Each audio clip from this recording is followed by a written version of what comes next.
Alright, so recently I've installed the not so new, it's not their Xeon, but the Badlands 12,000 winch from Harbor Freight. I installed it on an Affordable Offroad, I think it's their prerunner or prerunner series winch with a bull bar or fake bull bar and winch plate bumper. And its bumper's great quality, all the welds are awesome. It's a bit tight between the bumper and the grill fascia, the plastic fascia on I've got a 95 XJ with the shitty plastic fascia. And so I'm going to show you how I installed that. So you know, one, if this winch is great for you, two, if this bumper is great for you. So far, they've both been pretty nice in quality. I mean, you pay for what you get. They're both on not the cheapest ones you can get. They're both on the more affordable, certainly. You get on how to put that bad boy onto that bad boy. Starting out, they've got a little nut slot here at the base that houses the nut to receive your bolt. And that is not depicted anywhere in that diagram. So before you put it up on your winch plate, you're gonna wanna slide all your 4 provided nuts into here.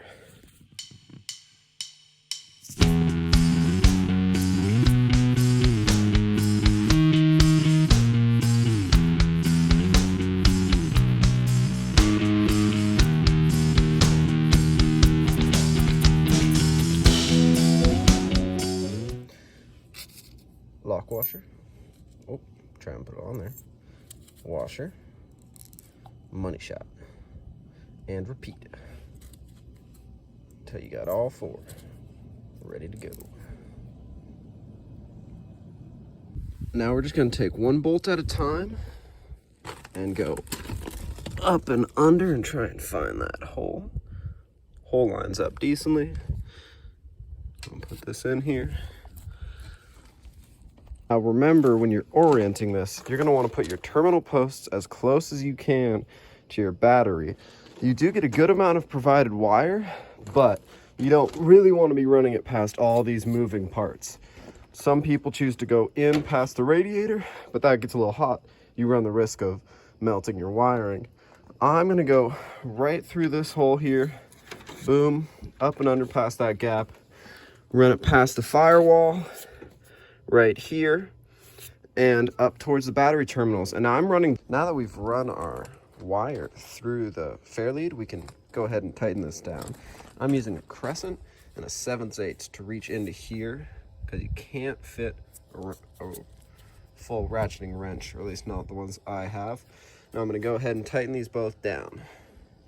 But I had to do a good amount of very skilled surgery using an angle grinder and wire cutters to take out some of that grill, because as you see, these wires they weren't going to bend, and there's only so much room between them and the grill. And right now I don't have the bolts bolted in just because I could not reach this without having to elevate it a bit to get 2 hands there. So now I've got all of these tightened down.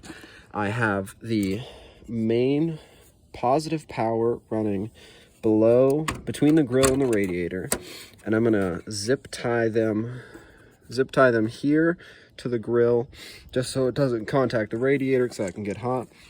I have the negative right here running down, and they both go up through between the unibody and the fender wall. There's a positive, there's a negative. They're coming up, and they come up both in the same spot, and I try and keep them away from plastic shrouds, so hopefully it shouldn't get too hot there. I'll keep an eye on that over the next week or so.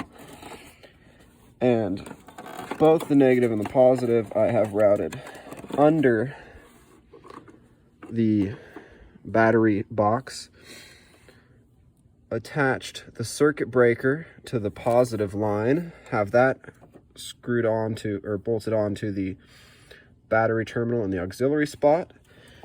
Same thing, I have the negative on the auxiliary spot. Now it's all hooked up. These are pretty straightforward. There's a red terminal for the red wire, black for the black, and yellow goes on the one that isn't black or red. It does have a yellow on it. Yellow, shit's pretty straightforward. And I'll button this all up and we'll see if it works. Whiskey girl, well, they're good to me. Whiskey girl, well, they dance and they scream.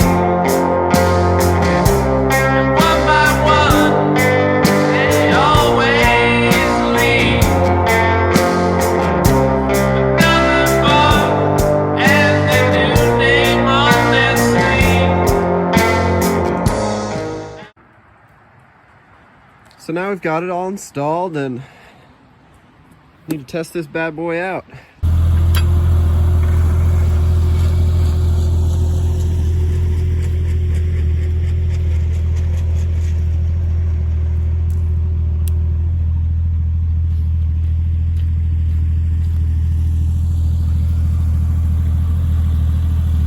And with the wired remote, match up the phone.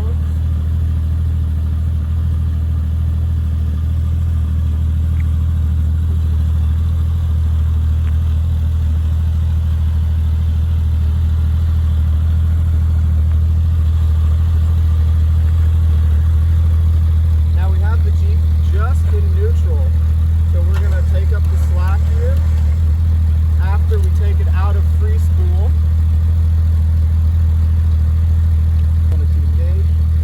Now we're going to take the slack out. Now always use gloves when doing this.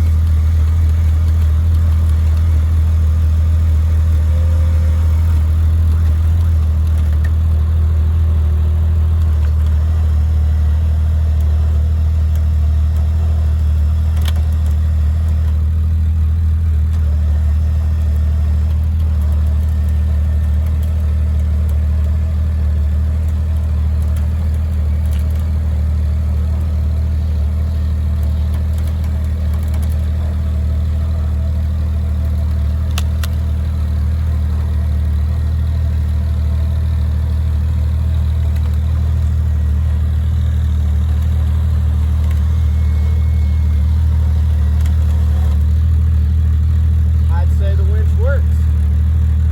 Further.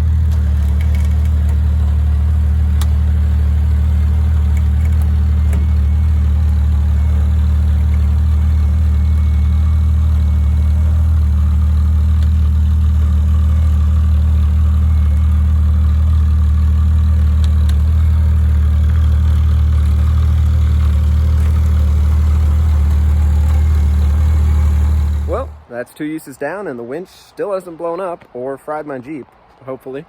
So that's better than a lot of people on the internet have said. I got a couple pros and cons from it.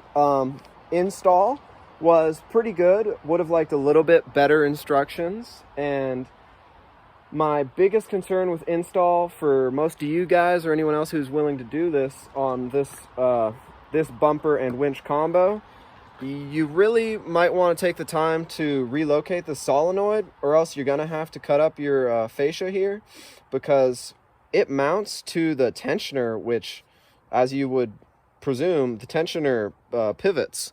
And so that pivot caused it to wear or rub on the fascia and even cracked it in a couple places here. And so I don't really mind because it's just a cheap Jeep, but I know a lot of you guys want to keep a high quality Jeep, good looking aesthetics. You don't want to break your own things. And so this Affordable Offroad prerunner bumper and the Badlands Harbor Freight winch didn't leave enough room here to have those wires run in the back. So I'd call that a reasonable negative. Second, this spool would really not want to engage if you, or I don't know, both times I've used it now, it wouldn't want to pop into free spool or out of free spool into engage without having to try and actuate it a couple times. But overall, it worked. It pulled my Jeep out of the ditch. It pulled my buddy's Tacoma out of a snow ditch. So I'd say it's a affordable. Who'd have thought at Harbor Freight? I'd say it's an affordable option for people who are looking into four-wheel drive, and I'd say it's a pretty necessary option, because you go out into the woods, and if you don't have a couple of experienced vehicles and vehicle drivers, a winch can really help you get out if you get yourself in a bad situation. So I'd recommend getting one.